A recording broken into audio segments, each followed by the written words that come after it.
can start a fire with a plastic water bottle and a dry tinder bundle. Here I have dead dry grass with crushed cedar bark in the middle. And you'll need a sunny spot for this too, because I'm going to use the water bottle like I would a magnifying glass. You can see I burned a hole in this leaf, but cedar bark works really good for creating an ember. I processed it by crushing it in between my hands, which will create finer fibers that can be ignited easier. Also, darker colored tinder works best for this. You just want to concentrate the sunlight into one spot for about a minute or two, and you'll get an ember. So at this point, you just want to keep giving it air, making the ember bigger and bigger until it bursts into flame. There you go. Now you can start a fire with the sun and a water bottle to survive or impress your friends. You can use a plastic tent stake as tinder. It's something that you might already have on you that you can use in an emergency to start a fire. So I'm going to make kind of a tent stake feather stick. A little more challenging than making a feather stick out of a piece of wood. I'm just scraping very fine shavings off of the plastic. Or you could also use the back of your knife or a rock to scrape off fine shavings. Not the prettiest work of art,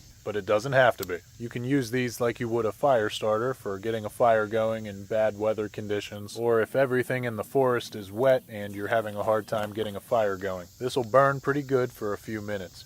Now here's a way to boil water if you don't have a metal pot or a pan. I'll take some rocks and put them on my fire to let them heat up. You want to use dense rocks found on dry land so they don't explode from the heat. And just to be safe, it's a good idea to cover them up with logs just in case that does happen. And I made my fire near this dead fallen log because I'm going to use the hot coals from my fire, dump them on the log so I can burn a bowl shape into it. If for some reason you don't have a knife or any other carving tools on you, you can make a bowl into wood using this method. So now I have a little fire going on top of this log. And every now and then you want to help it along by scraping it with a piece of wood or a rock. This is a long process. It would be a much shorter process if I had a dry log. This one's pretty damp, but sometimes you got to work with what you have. So I'll clean it up with this sharp rock, and now we have a nice looking bowl. Now if you don't have a container to transport water, a piece of clothing could work. So I'll get this t-shirt good and soaked with water, and then I'll wring it out into the bowl. After a few trips to the creek and back, it's full.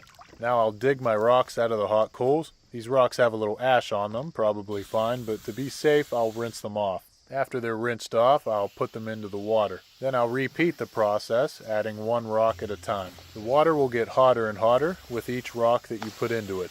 Eventually, it'll come to a boil. There's some debate on how long to boil water for, but 1 minute of a good rolling boil is generally considered safe.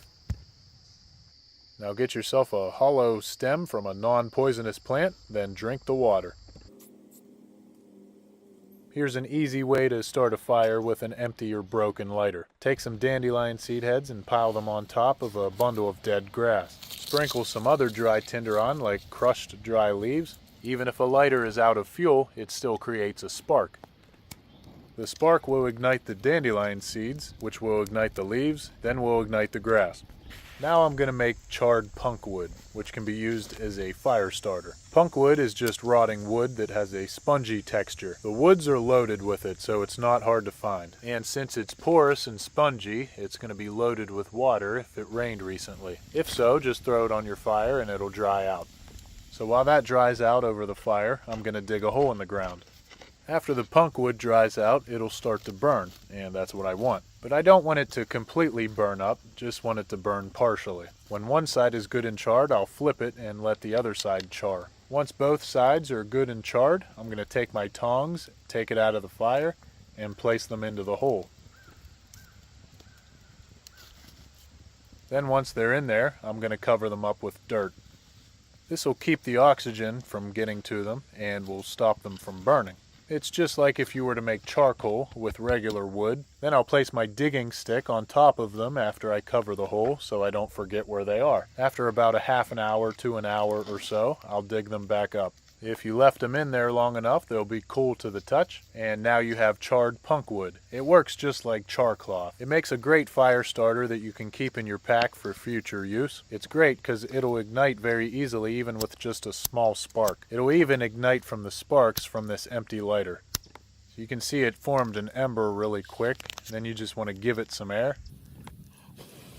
Then eventually the whole piece will turn into a hot ember. So to get a fire started with this, you would get your tinder bundle, put it inside of it, Then wrap it up. Just want to give it lots of air. And this grass is pretty damp, so it might take a minute to get going. But the ember dried out the grass and it lit into flame.